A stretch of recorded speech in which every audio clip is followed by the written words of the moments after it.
The emergency beacon had been silent for 3 rotations when Vorakal finally made his decision. The battle-scarred predator stood at the edge of the human settlement, his massive frame casting long shadows across the Martian red sand. Behind him, tucked into a makeshift den, 3 small forms huddled together, his cubs barely 2 cycles old, their crystalline eyes still unfocused and innocent. Vorakal had never trusted humans. His species, the Kreshva, had fought them during the border wars. He still bore the plasma scars across his chitinous shoulders from those bloody years. Humans were weak, fragile things. Their bodies couldn't survive vacuum, couldn't regenerate limbs, couldn't even see in proper darkness. They were prey animals that somehow learned to use weapons, but the infection spreading through his bloodstream didn't care about pride or history. Without treatment from the medical facility 3 systems away, he would be dead within a week, and his cubs would die within days after that. Captain Lyra Venn was inspecting the perimeter fence when the Kreshva warrior approached. She'd heard the stories. 8 feet of armored predator, retractable claws that could shred steel, a hunter's instinct honed across 1,000 generations. Her hand moved instinctively to her sidearm. "I require assistance." Vorakal's translator crackled, the words clearly painful for him to speak. Lyra studied him carefully. She could see the discoloration spreading across his carapace, the slight tremor in his movements. "You're dying, yes, no point in denial. My cubs are in the ravine 200 meters north. I must reach the consortium medical station. The journey will take 6 rotations, perhaps 7. He paused, his multiple eyes focusing on her with predatory intensity. "If I leave them alone, they will not survive." Lyra understood immediately what he was asking. "You want me to watch them. I want you to keep them alive." Vorakal's claws extended slightly, an involuntary gesture of desperation. "I have no choice. You are the only sentient being within range." She should have said no. The settlement had 43 humans, most of them miners and engineers, none of them equipped to handle Kreshva young. These weren't puppies or kittens, they were apex predators in miniature, capable of inflicting serious injury even at their age. "Show me," Lyra said. The cubs were smaller than she'd expected, barely the size of large dogs, their armor plates still soft and translucent. They hissed when she approached, displaying tiny fangs and puffing up their crests in what might have been threatening if it wasn't so adorable. "They eat every 12 hours, Vorakal explained, his voice strained. "Raw protein. They cannot digest plant matter. They need darkness to sleep. Light burns their developing eyes. And they must be kept together. Separation causes distress." "Distress?" Lyra knelt slowly, letting the cubs catch her scent. "They will cry." Something in Vorakal's tone suggested this was worse than it sounded. "Constantly. The sound can shatter glass." Lyra extended her hand carefully.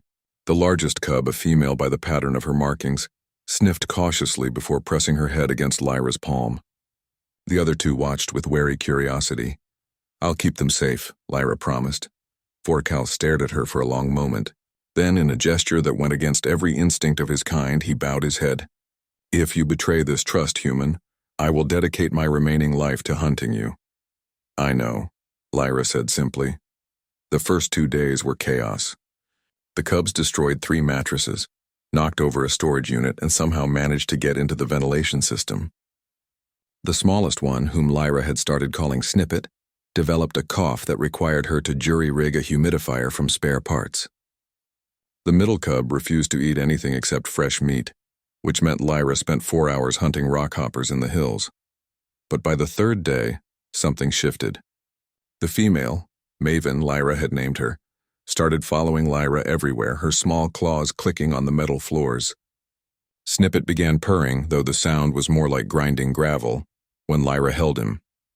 Even the stubborn middle cub, Talon, started bringing her gifts, usually dead insects. Occasionally pieces of equipment he'd hunted. The other settlers watched in amazement as their captain became a surrogate mother to 3 alien predators. She fashioned a dark sleeping chamber from old cargo containers. She taught them to play without using their claws on human skin. She even started teaching them basic commands, discovering that Kreshva cubs were frighteningly intelligent. On the 6th night, Maven wouldn't settle. She paced the den, making distressed chirping sounds, her crest flashing anxiety patterns.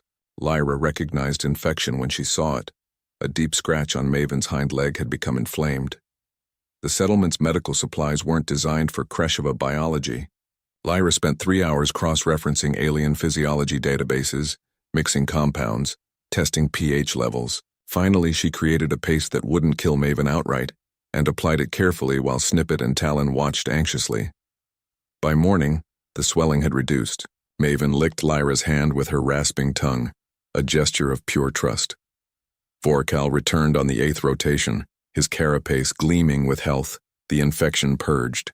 He approached the settlement with trepidation, expecting to find his cubs traumatized, perhaps injured, possibly dead despite the human's promise. Instead, he found Maven perched on Lyra's shoulder, Snippet sleeping in a sling across her chest, and Talon proudly displaying a shiny bolt he'd captured to the human captain.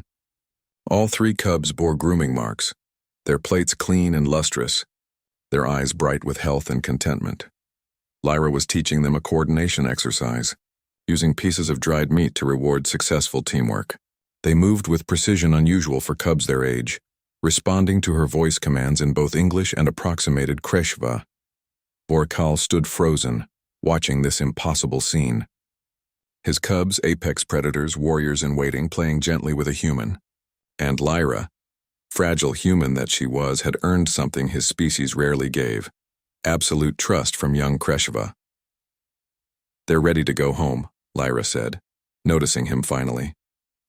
"But they're going to miss our evening stories." "Stories?" Vorkal approached slowly. "Human cubs like stories," Lyra explained, stroking Maven's crest. "Turns out yours do too. I've been reading them Earth legends. They especially like the one about the wolf who raised human children." Vorkal looked at his cubs, healthy and happy, at this human who had honored her word when she could have easily abandoned his young, and felt something shift in his understanding of the universe. "Perhaps," he said slowly, "I have been wrong about humans." Lyra smiled. "We're tougher than we look." As Vorkal gathered his cubs, Maven turned back one last time, chirping softly. Lyra chirped back, a perfect mimicry that made Vorkal's eyes widen. "You learned our language?" "Just enough," Lyra said. "I told her she's a good hunter and she'll make her father proud." Vorkal bowed again, deeper this time, not a gesture of threat, but of respect. "My pack will remember this, Captain Lyra Ven. Should you ever need aid, you need only call." "The Kreshva protect their own." "Their own?" Lyra questioned.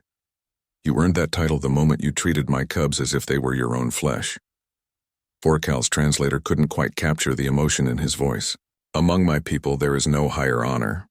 As Vorkal and his cubs disappeared into the Martian dusk, Lyra smiled. Humanity had won wars with weapons and strategy, but perhaps their greatest strength was something simpler: the ability to care, even for those who should have been their enemies. In the distance, she heard Maven's farewell call, and her heart swelled with a bittersweet pride. Sometimes the most powerful victories were won not with guns, but with compassion. And somewhere in the galaxy, the word began to spread among the Kreshva.